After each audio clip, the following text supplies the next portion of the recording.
Hey, what's happening? It's Bill Smith. We left off on post 1701. This is the FBI, talking about FBI oath, the Constitution, things like that. Just like an overcap from the last video, they dropped some kind of coded stuff. No one knows if the video that was uploaded to YouTube is legit or not, but it's a video from Tel Aviv that kind of marks up with some of it.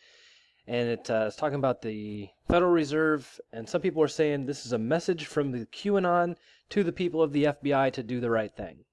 So that was post 1701. That's where I left off. Now 1702. This is the next post. This is July 25th, 2018. I'm going to read the whole thing, and then I'm going to show you how the MSM is just completely untrustworthy. Like, they'll just do whatever they can to sow discord, and they'll give you bad news until after the good news has already been circulated and there's no getting around it. Okay? It's weird that they... it's not weird. You know that they're the enemy. All right, so post 1702 says, EU blinked. Concessions were made. Zero tariffs, the U.S. to the EU. So we will pay zero tariffs now on our goods going to the European Union. And that's the way it should be, you know? So we're not going to tariff their stuff. Trump rolled back those tariffs. No one knows what's going to happen with the steel and aluminum tariffs yet, but he may even undo that with European Union. It looks like, from what I read, it looks like they're trying to increase their partnership with the EU, get fair deals with the EU so they can start isolating China. Now, the United States and the European Union make up 50% of the global market. Understand that. So just in the US and EU, that's 50% of global trade.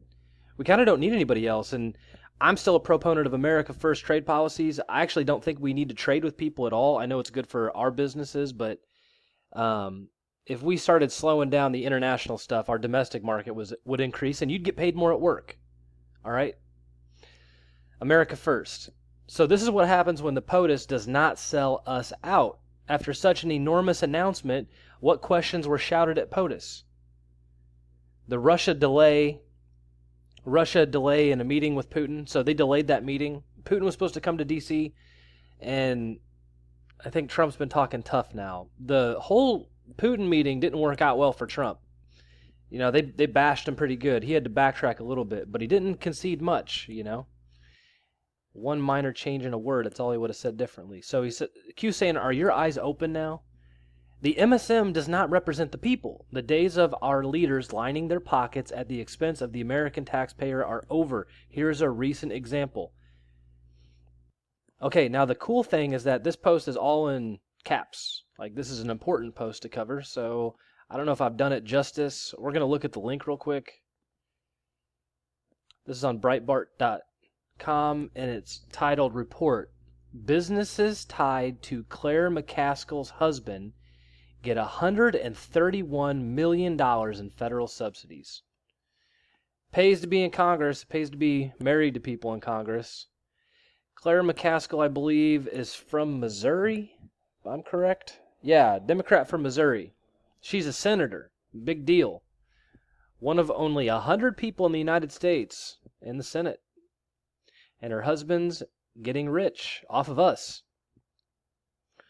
So it goes on to say, the Kansas City Star, Kansas City is actually located in Missouri, reported that McCaskill's husband, Joseph Shepard, had personal income from investments in federally funded housing projects, receiving money from the Department of Housing and Urban Development and the U.S. Department of Agriculture. And those grew exponentially after McCaskill took office in 2007. So she's been in Congress now going on 11 years. It's easy to get rich, man. Nancy Pelosi's come up. Her net worth has been questioned a few times, I think, in the Q post. I think it's well known that Nancy got rich. I think her husband runs a trust fund or something. Some kind of fund. Capital guy. Okay, so it says Shepard has invested in affordable housing projects since the 1970s and has seen his investments in those projects skyrocket.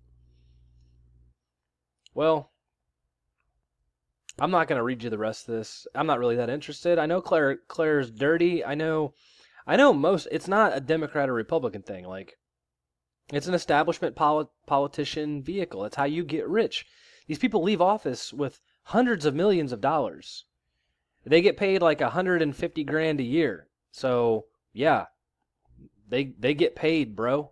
You know, when people like Claire McCaskill get to Congress, they get paid. All right, moving on. So he mentions Go Kansas. So he says Go Kansas. This is Mike Pompeo. That's who he's talking about. We can check that out just so I can confirm that with you. I want to talk about this trade stuff a little bit more. Here it is right here. So this is the first mention. Pompeo is Trump's guy, head of the CIA. Trust Kansas. Comes up a couple other places. Trust Kansas, Go Kansas. That's Mike Pompeo. Okay, now I want to cover this real quick. So the mainstream media is useless. And if I stop reading the Q posts, if I get out of our bubble and I just try to go mainstream news for like a week or two, I get depressed immediately. I'm like, oh my God, we're losing everything, right? It's because the good stories about us winning get buried. They get, 1, 2, maybe 3 media outlets cover the good stories of us crushing the world, basically, just killing it. And then every negative news story is carried by every major news media outlet in the country, including Fox News. So it's totally tilted, okay? So let me give you an example in case you're like me and you get a little down on yourself over this stuff. Look at this. So the EU blinked, concessions made.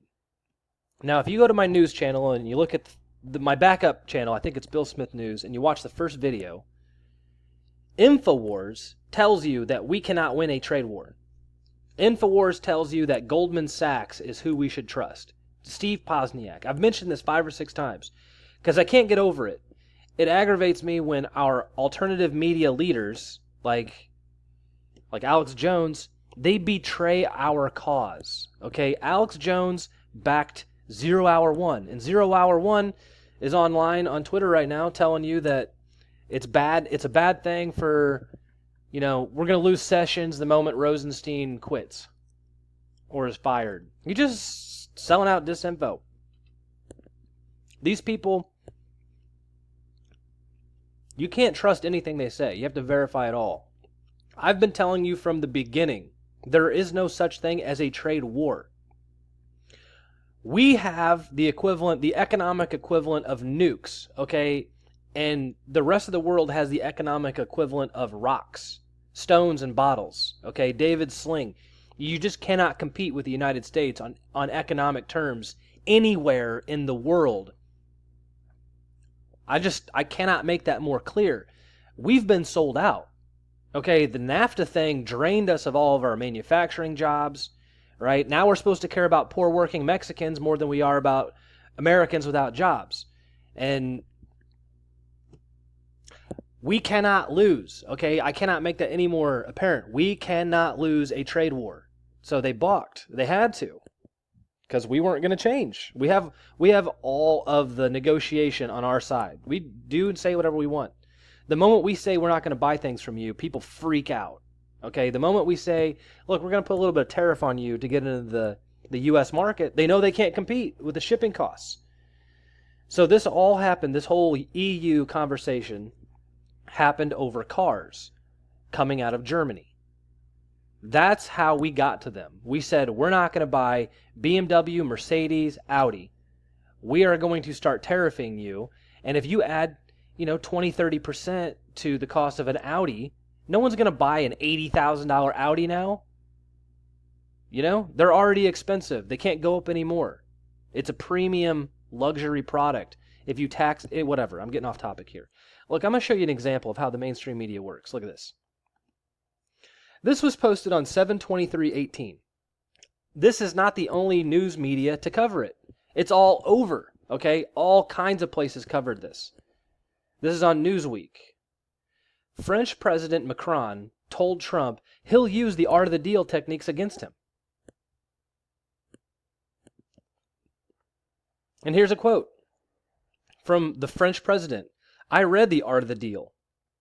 I know that we need to retaliate first so that we have some leverage in the negotiation. So this is all one big scare tactic. People have realized that Trump is a master negotiator. You can't beat him. He knows how to win, and he doesn't play by his own rules. That's the weird thing. He gives you a structure to negotiate, but he'll break his own rules. So whenever you go try to play his game, he's already 2 steps ahead of you. He wrote the book, you know what I'm saying? So this was a big scare tactic, and they were trying to say, look, we're going to win. French leader made the comments while discussing Trump's new tariff on aluminum and steel coming from abroad. In June, the White House announced an additional 25% tax on steel and 10% on aluminum. Europe's response was intended to inflict as much, quote, political pain on Trump as possible. They targeted top American brands such as Harley-Davidson and Levi's jeans, as well as Kentucky's bourbon industry. They went after Levi's jeans, bourbon, and Harley-Davidson's, and we went after their primary export to the American market, European, primarily German, premium luxury automobiles. The markets are just, they're not comparable in size, okay? But this was a big scare tactic. It was all over. Okay, it was all over the news.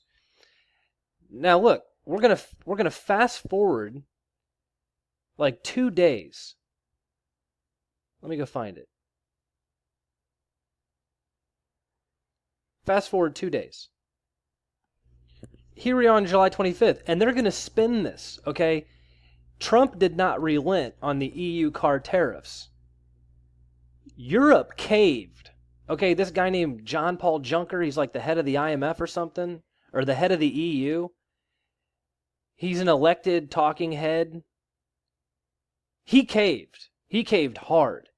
And he said, we will remove all of our market restrictions on U.S. companies. We're going to get rid of the tariffs that we're charging you already, which is what the whole thing, that's the entire purpose of Trump's negotiation with them was designed to do this. We won, okay? We won. That's what this is. And the mainstream media can't even tell you that we won. They'll say Trump relents on the EU car tariffs as the U.S. China fight derails the Qualcomm deal. They won't even tell you that we won. And we just won, man.